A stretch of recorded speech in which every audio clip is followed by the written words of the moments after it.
What's up guys, welcome back to a brand new video. Today I'm going to be breaking down how I made the loop for Stay Up by Jxnes Death, co-produced with Rodrigo. Honestly, one of my favorite songs that I've produced. And I want to start breaking down more songs that I've produced. So if you guys know of any songs I've worked on, feel free to comment those songs down below and potentially I could break them down in a future video. This is a really fun, simple loop. I made it back in June. This is how it sounds.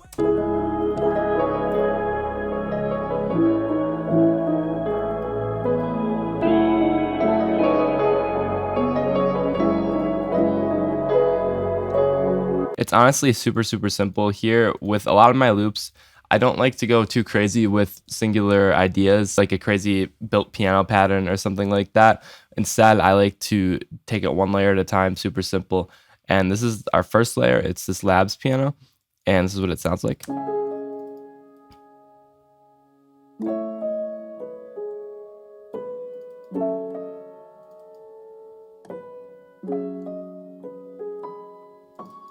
Chords are super simple. We have a C sharp minor chord here. We have an A major chord here, an F sharp minor chord here.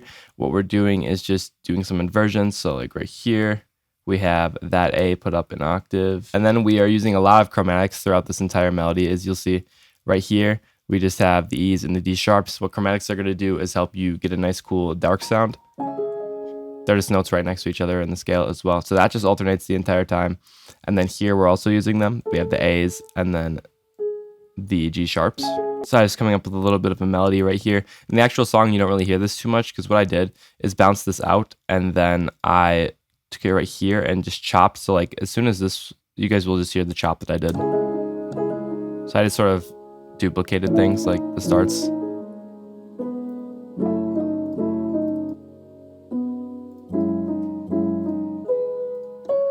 Then all I did was add an EQ, take out a little bit of a harsh frequency here, and then lower the low end in that area. After that, we have an omnisphere bass following our root notes, the growler moog bass, classic.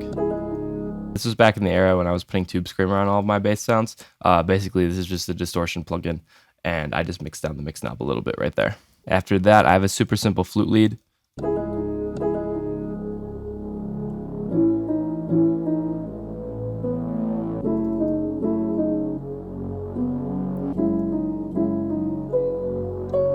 And what I wanted to make sure with this melody is that the end parts, so this B and the C sharp and then this F sharp, I just wanted to make sure they led well back into this G sharp or our first note. So here,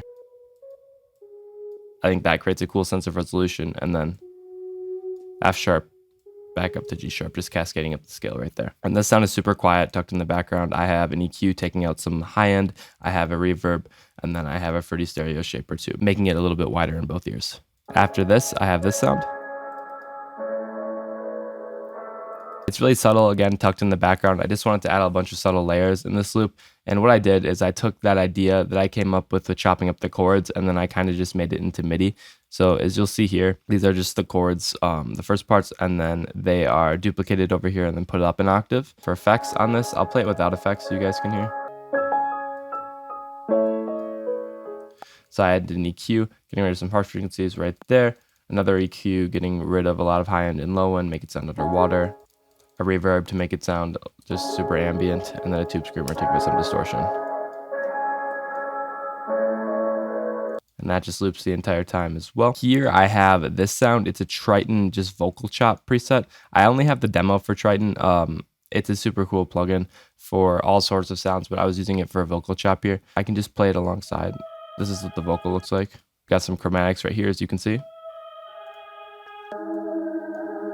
And then for the second half, I pitch it down once it's bounced out to audio. So I was just trying to create a catchy call and response. As you guys can see here, chromatics going down the scale. This is one of my favorite things to do with chromatics, bouncing down to whatever the note is, 1, 2, 3, 4, 5, 6, 7, down. I just think it creates a cool sound. And now after that, we just have a cool piano top line that I did in the background. This is what it sounds like. I'll play it with these chords. So this is the lead that you'll hear for the most part throughout the song. What I did is just started with the super simple pattern. So just these repeating G sharps and then the C sharp. And then down to the E, back up to G sharp and then C sharp. So I started with that, but then I thought it was a little boring and I needed to add a little bit more spice. So my spice was just these cool runs up and down the scale. There isn't really too much in the thought process behind that. I knew that I wanted to start with chromatics just because if you want the dark sound, chromatics will be your best friend. So we're just cascading down. Then I added a little bit of a grace note right here. For me, with my ear, it might sound different for you guys, but I think that the C sharp and then the B and then back up to the C sharp creates a really cool sense of resolution. So it sounds resolved to me. So for the second part, that's what I did here.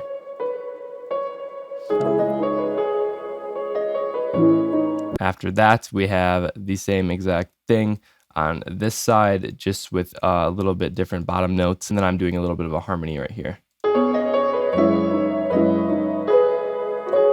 We're just doing that chromatic sort of cascading down the scale on top of the bottom notes that we did. So,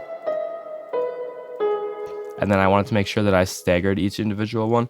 So what I did is just, they were probably like this. I clicked Alt on my keyboard and then the right arrow and then just moved everyone over a little bit.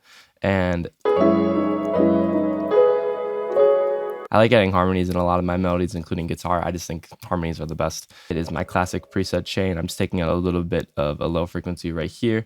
I have guitar rig, just giving it a little bit of distortion. It's muted right now for some reason, but it's definitely actually on that. I have a Valhalla here just with the mix turned back, and then I have a delay as well. After that, I just grabbed out my electric guitar and I came up with this little lead for the second part. Just put a bunch of distortion on it and whatnot. That is the entire melody. As you can see, it's a super simple loop. There isn't as much going on as you'll see in a lot of my other melodies in terms of just effects and all of those sort of things. I thought this was a super cool loop. Alan put super cool drums on it and June did his thing on the vocal, and it created a really well-rounded, cool song. If you enjoyed this video, feel free to drop a like, subscribe to the channel. Comment down below what other type of breakdowns on songs that I've helped work on you would like to see in the comment section. Have an awesome rest of your day. Thank you guys for watching. As always, I'll see you in the next video. Peace out.